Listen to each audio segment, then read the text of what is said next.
Hey guys, it's Danny from Danny Keeps It Real. Welcome back to my channel. Today I'm going to talk about something that is pretty personal, and it's something that I am struggling with slash navigating through at this current moment. And every time that I am like having all of these, things go through my head, I know that other people are as well. And so it inspires me to go on camera and talk about it. That might sound really weird to some people. The idea of that might freak the hell out of some people, but it gives me comfort to be able to potentially help somebody else navigate the same thing. Okay, so I will get on with the story. So here's the deal. Unfortunately, my uncle passed away this week, and I am going to Ohio tomorrow for his funeral. We're in the middle of COVID, and I have gone to great lengths not to get COVID. And I'm having a lot of anxiety about A, getting COVID, and B, alcohol. So, okay, we'll start with COVID. So of course, I don't have to go. Maybe, let me just rewind a little bit. I've got alert low white blood cells, like 2.3. I don't even know what the normal is supposed to be, but I have really low white blood cells, which basically are your immune system. So I'm considered high risk for COVID. I have done a very good job of staying very hermited since March, and we are now in January, since March of 2020, and we are in January of 2021. So now I'm going home, and like I said, having a lot of anxiety about it. Phoenix right now is, I guess, considered like the worst place in the world, so it's not like I'm any safer in Phoenix by any means, but I know that in Ohio and potentially a lot of my family might be anti-maskers and are not taking it as seriously as I'm taking it. So I'm certainly not going to Ohio to try to play mask police, to try to start any shit. Not doing that. So what I have to do is, and what I encourage you to do if you are in a similar situation on anything, truly, is I have to find out all of the information, everything that is planned with family around the funeral, like how it's actually going to look. And I also asked my parents, like, how do you think it's going to look COVID-wise? Like, will people be masked up? Will people be hugging? Will, shaking hands, all of that. So they were very real with me, which I super appreciate, because that's, hello. If there's nothing else that I appreciate, it might be realness. It's part of my name. So, and we're like, there's for sure going to be people hugging. There's for sure going to be people without masks. And I guess there's like a get together with the family at one of my cousin's houses. So I'm probably going to go to the service and stay masked up, stay as distant as I can. I am going to the service. I will go to the gravesite, masked up, distance, that's outdoors, which always makes me feel better. I will not go to my cousin's house with a bunch of people for a dinner. To me, that doesn't make sense. My point is that I have to make these decisions for myself. I do know that I'm getting together with some cousins on a smaller level.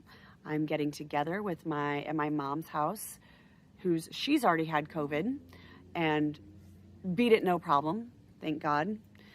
So I imagine that I would do the same, but I have really low white blood cells, so you never know. And we don't really know the long-term effects either. I don't really want to have to experience what those are, or put my body to the test to, cross my fingers that I would beat it. Certainly I would beat it. Certainly. But that low white blood cell factor just kind of is always like in the back of my mind, and I have to be my own best advocate. So, I'm going to go to my mom's where my brothers will be, and one brother just has a girlfriend, one brother is married with children. So I'm just going to stay masked up. Like, that's the best that and try to not be sitting. I won't be sitting right next to anybody. I'm going to stay masked up and stay distanced. So I maybe shouldn't go. I probably shouldn't, but I want to be there for my family. I really want to be there for my family. So I'm going to do this. And I'm putting all my thoughts on record. So I guess we'll wait and see. The second thing, maybe it was B. A, B, 1, 2, 3. Alcohol. So, I've been on this sobriety journey, sober curious journey, I like to call it. And it's very curious. Sometimes I'm 100% sober. Sometimes I'm toying with it. Over Christmas, I went on a 4-day bender. My sister was in town and just went for it. Literally woke up, Bloody Marys, okay, let's do this. We're partying like a rock star, like a rock star. Like the good old days. But it was like, and I don't feel bad about it. I have no guilt around it whatsoever. This journey is like 3 years long now, almost. And let me tell you, it's a journey. And it's just like people's health journey. And the thing that I feel like I am making progress with is that I am always learning. I'm not having like major, movements forward and movements backwards. But it's just very interesting. It's kind of like a science experiment on the mind and on society and everything. Because once you start being a little curious about sobriety, you start realizing the societal factor and how much it's pushed and advertised and glorified, and it's crazy. But so I decided, like, after the 4-day bender, because I was like, whew, being an alcoholic is exhausting, guys. It was taking a toll. My husband looked at me and he's like, babe, yeah, it doesn't look good on you. Like, you look old and tired. So I appreciate his honesty. Tommy keeps it real. And yeah, I could see it in the mirror and I could feel it. It was exhausting. And then I had a couple drinks on my husband's birthday, January 6th. I didn't touch alcohol again until I was, all of this anxiety started hitting. I really wanted to drink on Friday night. I didn't do it. Maybe it was Thursday night, Friday night. I think it was Friday night. Didn't do it. Yesterday, my husband's buddy came over here. They had went golfing and he had a bottle of tequila. I'm a tequila girl. Like, I love me some good tequila. So I was like, it was from Mexico, and I was like, I'm just gonna try a sip.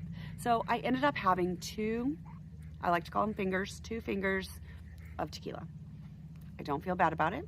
I didn't intend on having a potential drink until the weekend of February 14th. But whatever. So initially, when I knew that I was going back home, some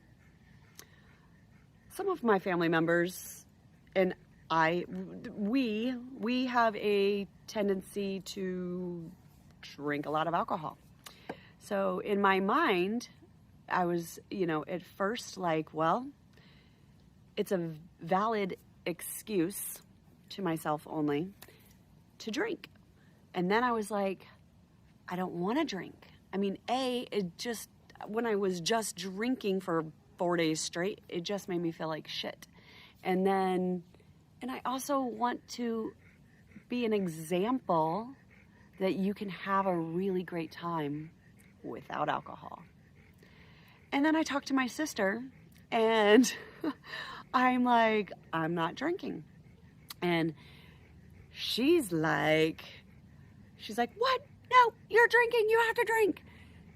And I was like, I want to show that I can have fun without drinking. And she was like, you can have fun, but you won't be stupid. You won't act like an idiot.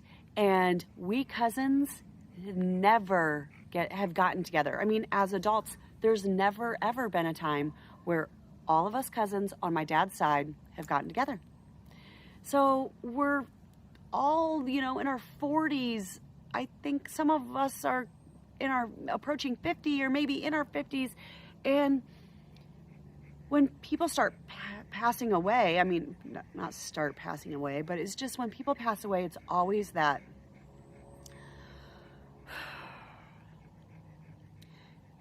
reminder that life is so short and can be taken away from us in an instant. So, she's like, I want us to party and have a good time and act like freaking idiots. And I get that. Like, I likely, act like a little more of an idiot. Oh, when there's alcohol involved, you take away all the inhibitions. I mean, I'm willing to pretty much act like an idiot anytime. It's, I love making an ass out of myself and putting it on all the social media. I don't know why. I think it's funny.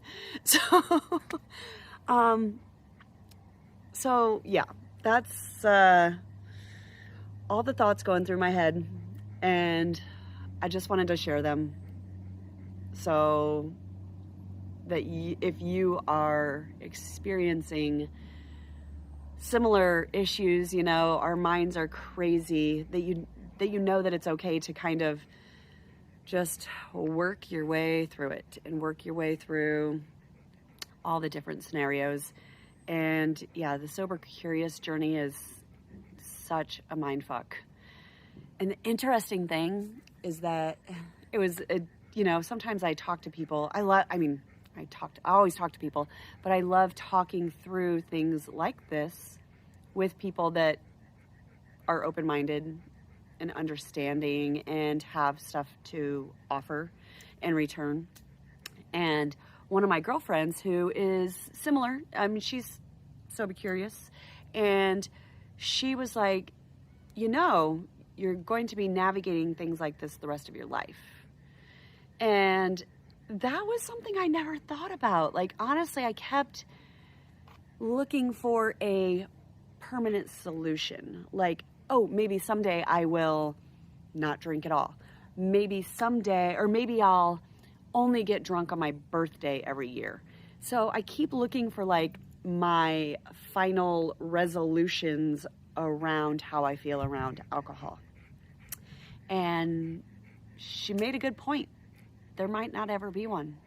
I might be navigating this the rest of my life as people are navigating their health journey. And it's okay, because we're human. So it's okay to question things.